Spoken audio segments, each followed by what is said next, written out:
All right, good morning.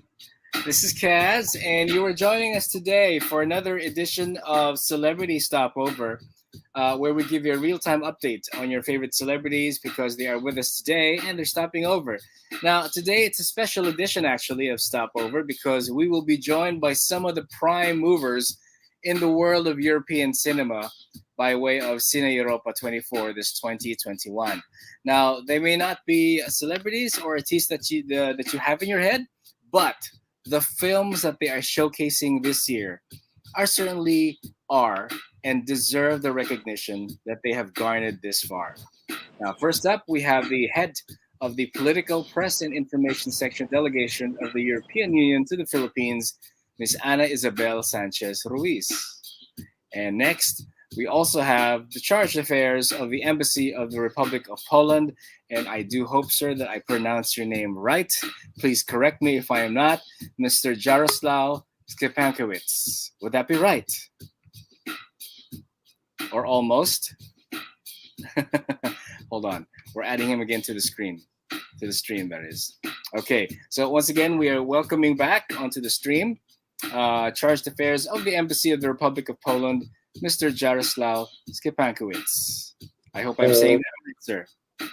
Oh, hi. All right. A pleasant good morning to all of you. Bonjour, buenos dias, and dzień dobry. Right. So thank you for joining us today. Before we get on to the questions, may I congratulate all of the countries, and of course you as well, who have participated in this incarnation of Cine Europa.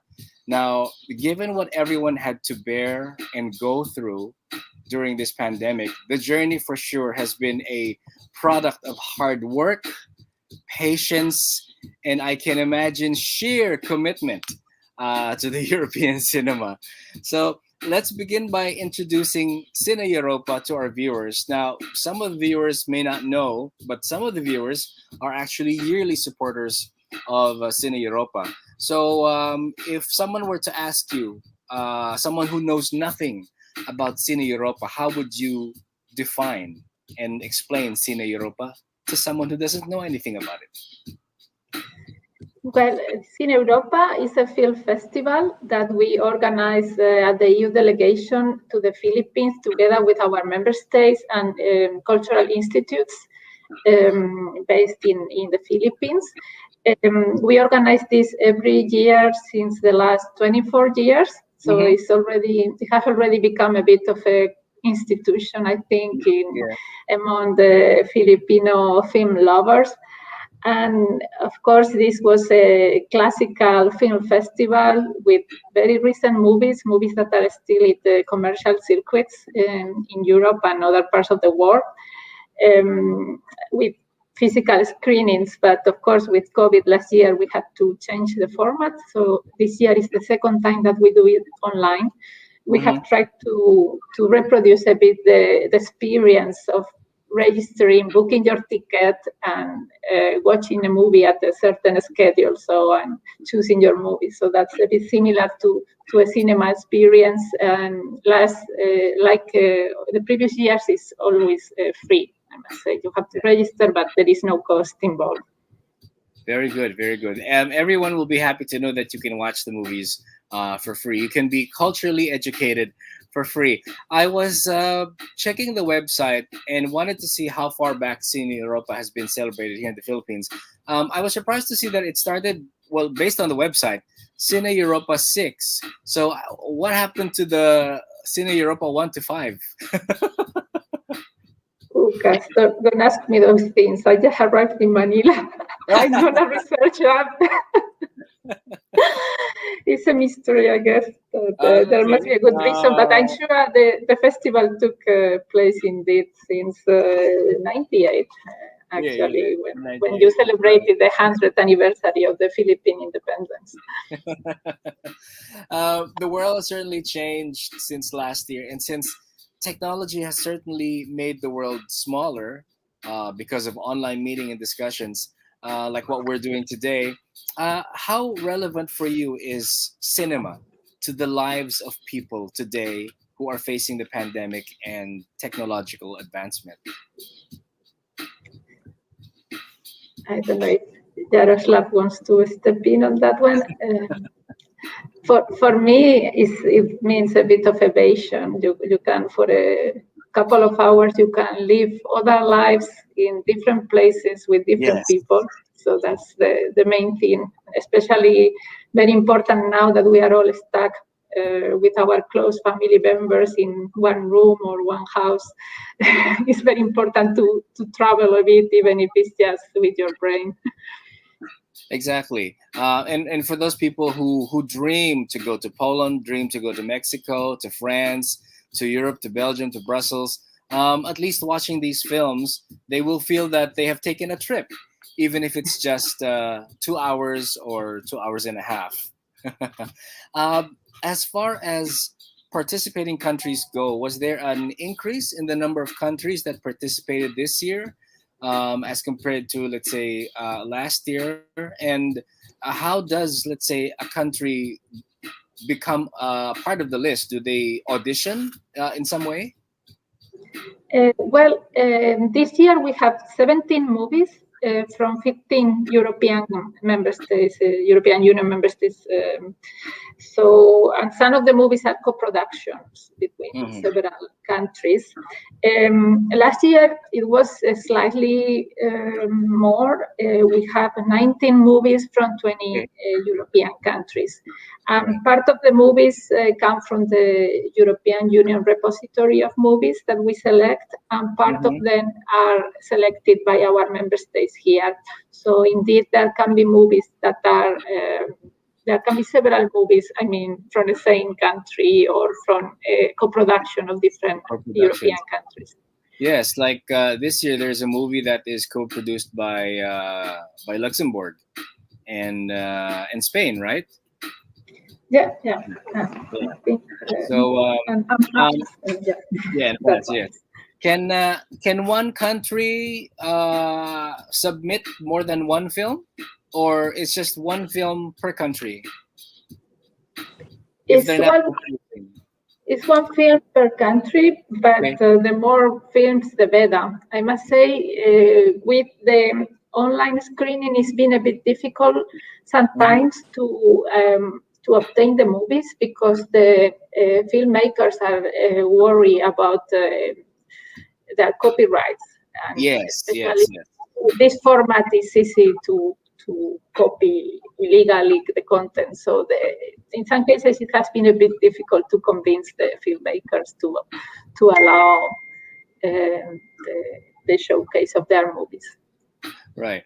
You mentioned preserving copyright. I'm sure that Cine Europa has its own fail-safe way to make sure that this does not happen. But I can only imagine that it has been a challenge since last year in going online and doing this and providing this online.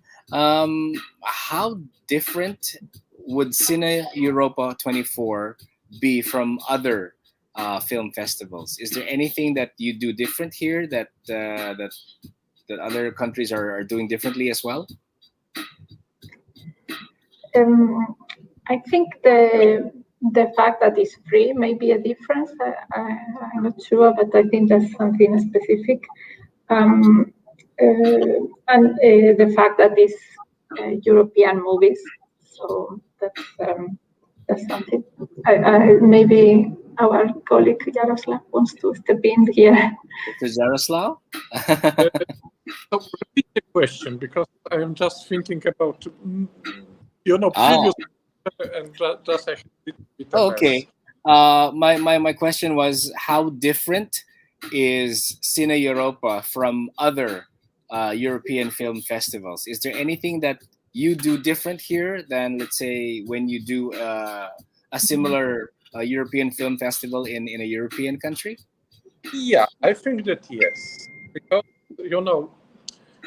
the people have a kind of I think the Philippines quite blurry image of Europe. We seems to be very unified. Of course, we have I would say, same references. We have a kind of the same problems, but answers for this problem are different in different European culture. So we can have on the same issue in the European Union, even from the, I would say, artistic point of view, the value that we try to project, completely different opinion. We are witnessing it internally as well as a group. So it is enormous richness. It's a kind of the unity in diversity. Yeah. So looking at this cinema, you can have a quite different approaches to the same subject. So it's not monolithic. So I think as for a European, every European movie I can read easily, easy to certain limits to understand Spanish culture, for example, or French one. But of course, I am always making my own dialogue, with this artist, with this director, but as way with the cultural way approaching the subject. I think this is for Europe. It's unique. This possibility to have it. So it's a kind of the open space for a dialogue on art, and I think for this reason, art in Europe is flourishing. Yes, Because and of, it is. It is, and we're happy that local audiences here, local film buffs, local moviegoers, are able to experience Europe from a different set of eyes, and at the same time, you get to educate us Filipinos about how the culture of Spain is, how the culture of Poland is, how the culture of France is, and it's all one big school. But yes, you use cinema in order to get your message across. Given what the arts had to go through in order to be seen and heard and shared, do you think this online screening, if in case the cinemas still do not open until, let's say, heaven forbid, next year, do you think you will still continue on with the online? And if in case the cinemas do open, will you keep the online element continuing on, even if it is being shown in the cinemas? We will definitely continue. Next year will be our silver Yes, anniversary, you're silver. You 25th, have to so we continue. cannot miss that one.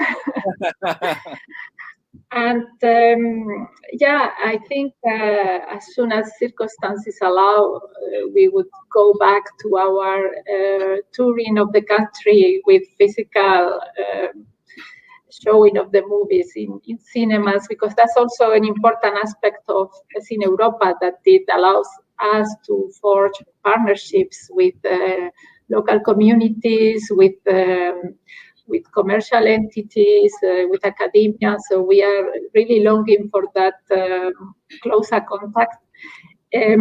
As regards a possible hybrid format, we have to examine that. There are some difficulties because in this case, when the movies are shown online, we get electronic files. We get one electronic copy, while in the other case, you get the copy in a different format.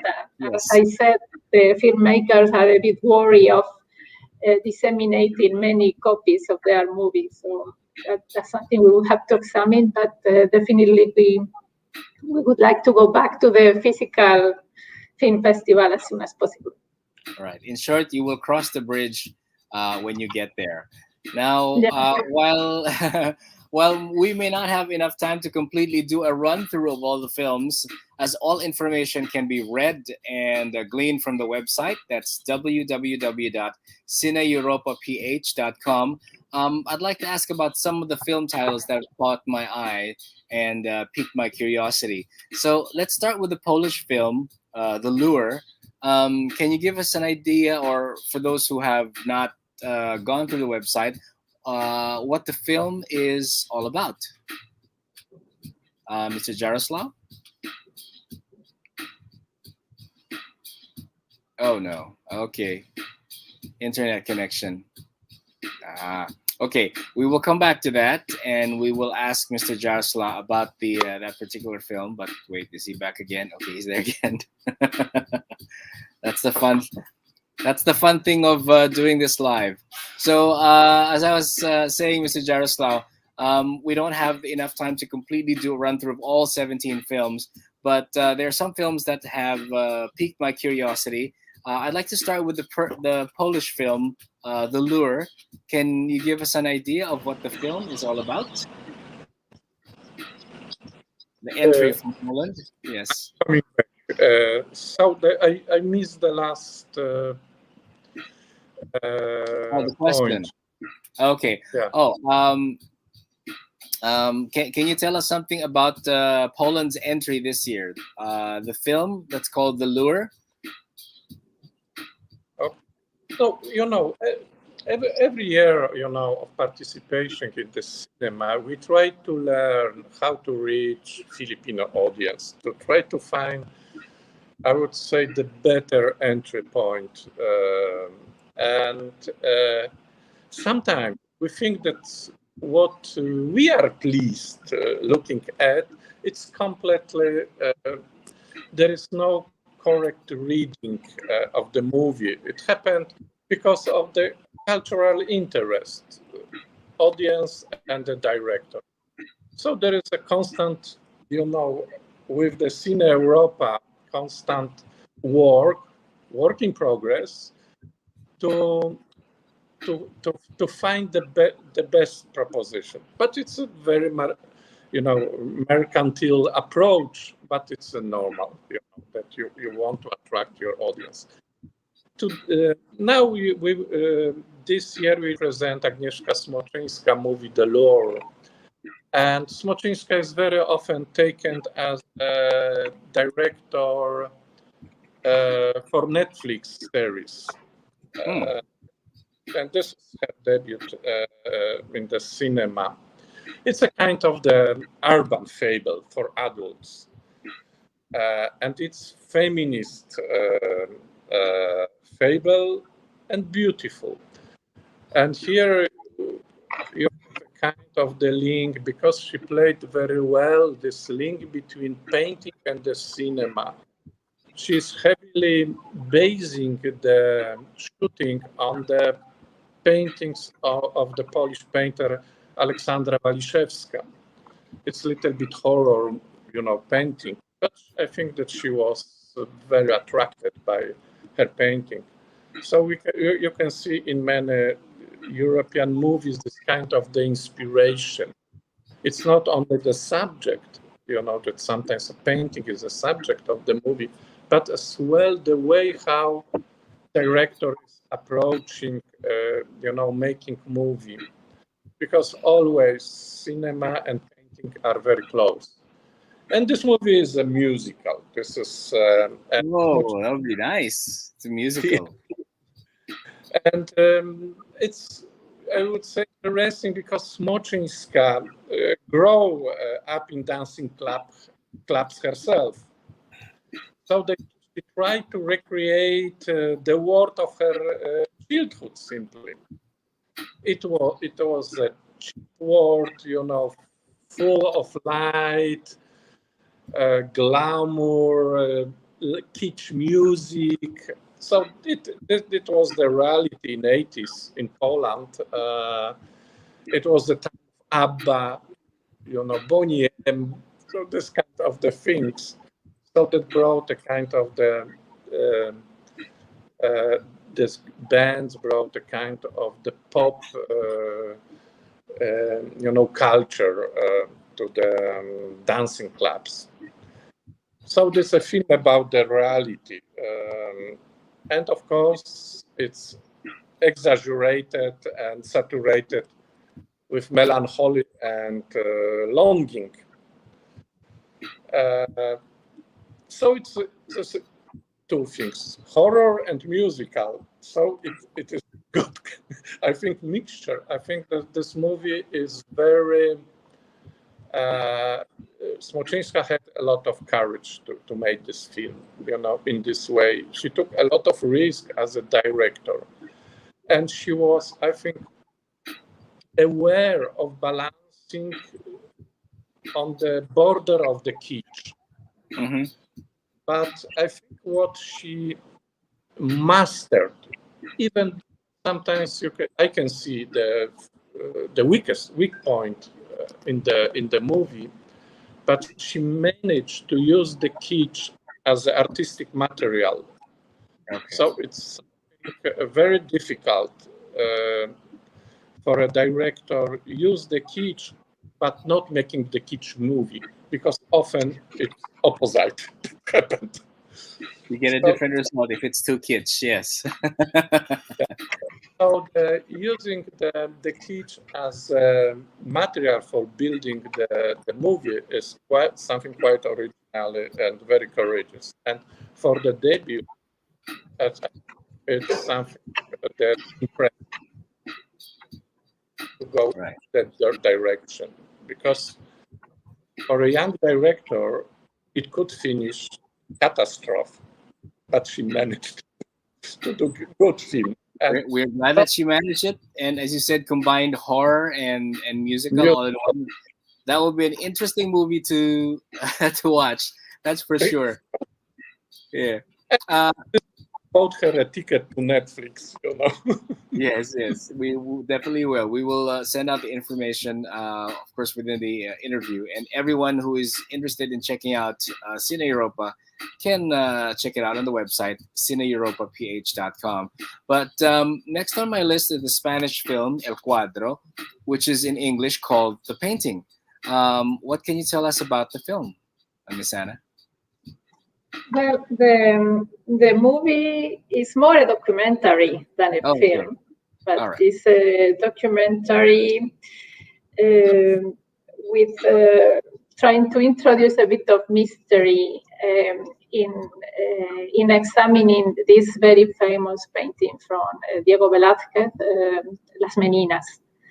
So this is a masterpiece from the Baroque centuries.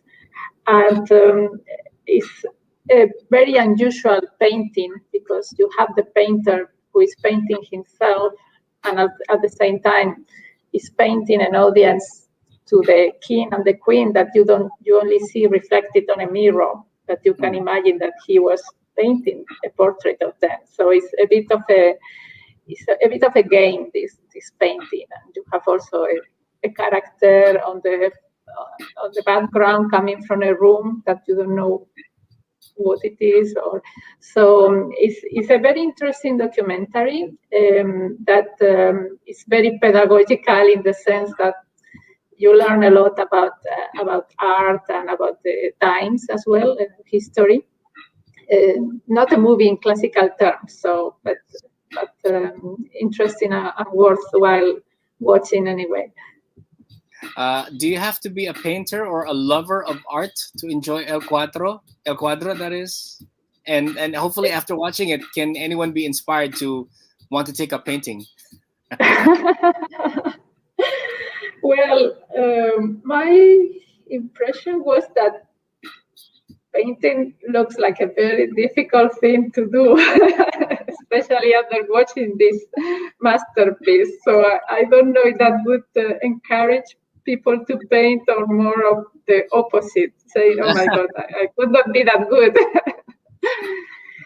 But I think it's a good documentary for those who are not interested by painting or art, and it may initiate some people into that, thinking, well, a painting has many things behind, many interpretations, many theories, a historical context, and maybe people who don't like paintings, they haven't thought of all those aspects that make it more exciting. So I think it's good for, especially for those who are new to that.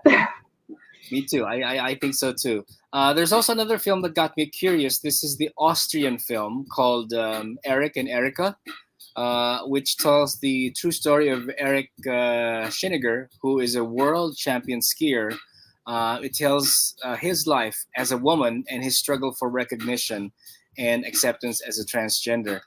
How important was it to have a film like this that chronicles the life of one of the members of the LGBTQ plus community to be part of Cine Europa this year? For us, it was very important. As you know, the European Union is a big defender of equal rights for everybody, irrespective of sexual orientation or any other circumstances in your lives. So, in particular, in this case, the LGBTQI community. So, I think that's a movie that reflects a bit the values that we stand for.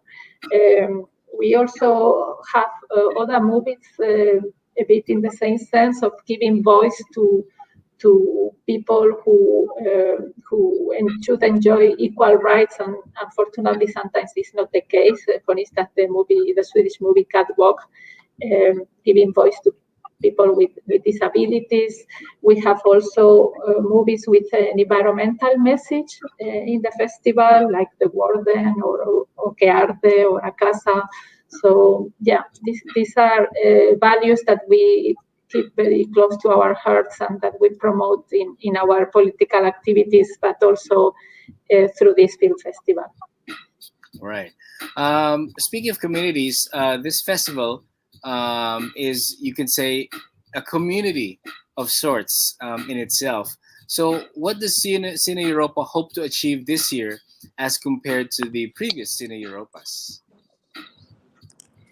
Well, of course, we hope to reach or even go over the number of viewers. So last year we had 6,000. It's close to the 50,000 that we attracted when we were touring the country.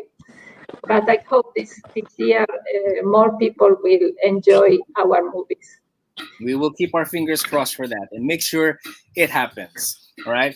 So just a quick recap: Cine Europa 24. It is, of course, the 24th year, the 24th edition. You will be celebrating your 25th year next year. Advance congratulations. And for this year, it has films from different European countries, 17 films participating from the Czech Republic, from Sweden, from Spain, Poland, Belgium, Hungary, Denmark, Greece, Italy, the Netherlands, Austria, Romania, Finland, Germany, Luxembourg, and France. And for those who are interested in watching the films, you need to go to cineeuropaph.com. That is where you can register, right, for free. And then after registering, I think there is a schedule of films to be shown per day. And